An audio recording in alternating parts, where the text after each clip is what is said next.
I think Casemiro, deadly serious, should know himself tonight as an experienced player that he should only have another 3 games left at the top level.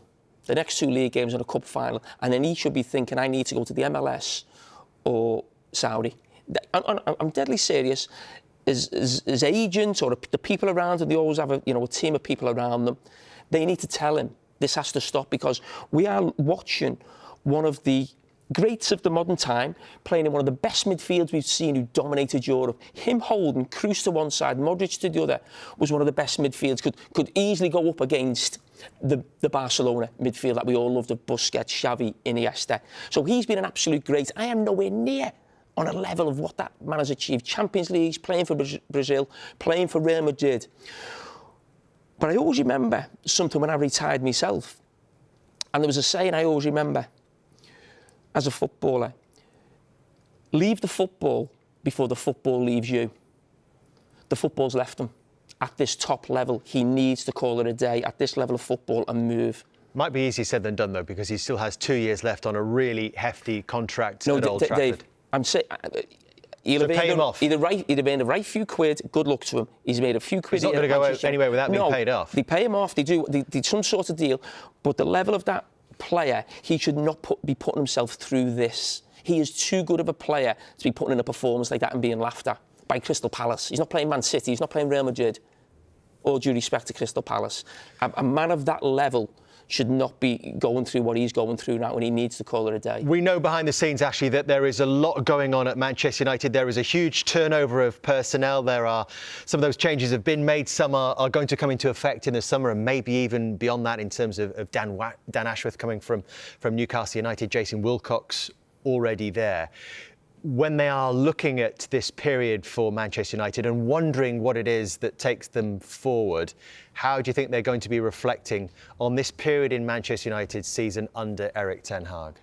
I think they'll be looking and thinking the disappointment in it. You're not seeing too many green on the screen with wins. You've seen plenty of draws and 2 losses there, and a lot of goals conceded as well. So many goals conceded, and that's where you need to start is stop conceding goals. And I think they're going to come in and be pretty much rubbing their hands together to know that they can't do a worse job than what's been going on.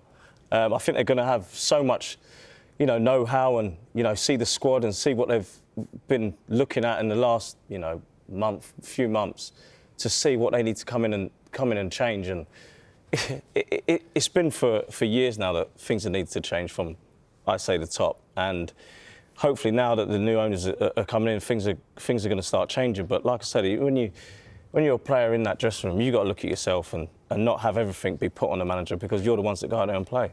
I've been talking about them missing out on Europe for, I think, the second time since Sir Alex Ferguson left the club, as if it's a terrible thing if they finish 8th and they miss out. Regardless of who the coach is, could it actually be a blessing, Jamie? I think it'd be better for them if they miss out, because they won't have as many games. They can cut the squad. They need to get people off the wage bill. Casemiro and Varane have got to go, and then you go with a smaller squad and you sort of almost try and build something, and it gives you more coaching time, whoever the coach is. You don't get bogged down with that Thursday, Sunday, and then you say, OK, this season we're going for Europa League or try and push for the Champions League. People might laugh at that, but Manchester United have got to be pushing for the Champions League every year. They'll spend again in the summer. Maybe it's not as much as they normally do because of PSR. But I said before about Manchester United fans, you need to believe something. So it's not just about results, it's the performance. Another big thing for managers in this day and age with the digital world that we're living in is their interviews. Now, before the game, the manager spoke about things improving in 2024. They're not. So you look at that run of results, they're terrific. Do you see any scenario then when he stays? Yeah, I do see a scenario where he stays, because I actually think there's that much change behind the scenes now with Dan Ashworth, Jason Wilcox, almost trying to fix the structure. What new managers going to want to come in to coach that team, and also if they can't actually change too much in terms of money-wise in the summer. But listen, Manchester United could get almost any manager they want, because they're Manchester United, one of the biggest and best football clubs in the world. But I said before, they're one of the worst coach teams in the league who I watch. And I watch a lot of these teams. I watch a lot of football, analyse it for this show.